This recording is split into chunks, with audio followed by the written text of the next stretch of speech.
Well, good morning. I actually made it today. But welcome to Morning Gospel Fuel with Mr. G. I'm sorry about the glasses, uh, Gil. I just lost my page number here. Let's see, Luke 14, Luke 14, Luke 14. There we go. Okay. It is Wednesday, November 4th, the feast day of St. Charles Borromeo. So anytime you hear St. Charles, it's normally St. Charles Borromeo. He was a Latin archbishop of Milan in the 1500s, as well as a cardinal of the Catholic Church, and he was one of the main leaders of the Counter Reformation after the Protestant Reformation occurred. Uh, which, of course, we know the Protestant Reformation separated the Catholic Church into other Christian denominations, due to the leadership of Martin Luther and his human weakness. But I learned that we can't even fault Martin Luther for breaking away from the Catholic Church because he was still pursuing good. He was just misguided. But anyway, we don't need to get into that right now. But due to that Protestant Reformation and that reaction to it by the Catholic Church with the Counter-Reformation, St. Charles Borromeo, he helped establish seminaries and was one of those that tried to react in a way to help. How do we keep the Catholic Church to where it needs to be for the glory of God? So he's the patron saint of seminarians. Thank you, Father. Sorry, thank you, St. Charles. He's also the patron saint of cardinals, spiritual directors, and spiritual leaders. Today's gospel is from Luke chapter 14, verses 25 through 33. Let's begin. In the name of the Father, Son, and Holy Spirit, amen. Great crowds were traveling with him, and he turned and addressed them.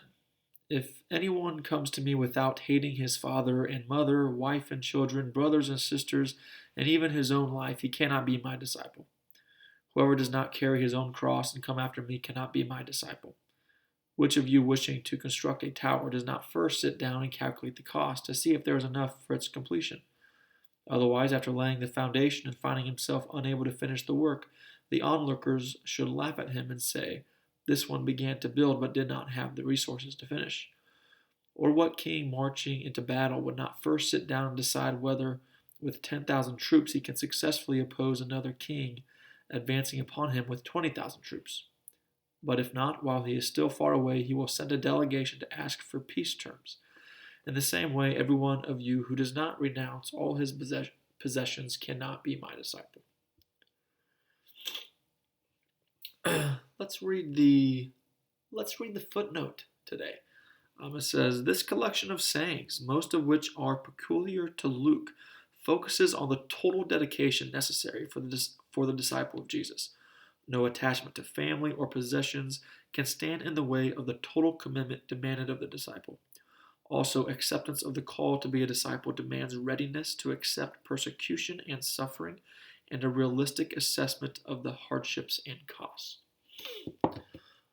Man, this is like pretty in depth today. Jesus is straight to the point. He's pretty blunt. He's telling it like it is. But he's calling us all to discipleship. And it might sound very negative, and it might sound like this is going to lead to being unhappy, because it's the opposite of what our human nature desires. So you read this and you read it again, or you rewatch this video, you're like, that's not going to make me happy. It doesn't make sense to hate your mother and father, your wife and children, your brothers and sisters, and all this other stuff, and to give up everything, all your possessions, yada yada yada. Remember, Jesus uses extremes, but he's also being very serious in the sense that we have to put our relationship with him first in order for anything else to go right. Because it's quite interesting, saying how Jesus is telling us it's going to be a rough road, but that rough road is what's going to ultimately lead us to happiness. Because if you think about it, in a very practical sense, all this suffering that we do, we think that the healing of that is going to make us happy, but then there's something else that we kind of want to suffer with again. For example, if you're poor, you think that wealth is going to bring you happiness. But how many celebrities and movie stars and athletes, kill themselves? We think that whenever we're sick, we think that health is going to make us happy. So you have a runny nose or you have a broken arm or something, and then you think that once you're healed, you're going to be happy, but then we're not. You think that if you move far away, then you get closer to home and to your family, you're going to be happy, but then you're not. We give ourselves. It's almost like we give ourselves permission to be happy, even after we're suffering, or we don't give ourselves permission to be happy even after we're suffering. So it's like so many people are suffering through unhappiness. Look at families where they look like they're the perfect family, but there's so much unhappiness there. And so through this these directions from Jesus, he is teaching us what it means to be truly happy within our souls.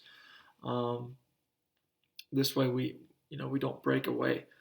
Then of course everything will take care of itself. So once we realize that we must truly live our entire lives for him, and a lot of it is focused on prayer. You can't get to know Jesus unless you're focusing on prayer. So that's the challenge for today is, how's your prayer life?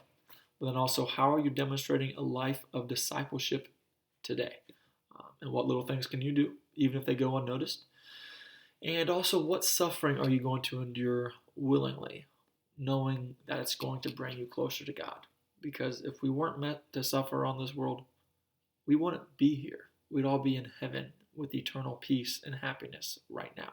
So we might as well just buckle up right now and just go along for the ride that God has us in store. So have a great day. God bless. Good luck to whoever wins the election. And keep it real. In the name of the Father, Son, and Holy Spirit. Amen.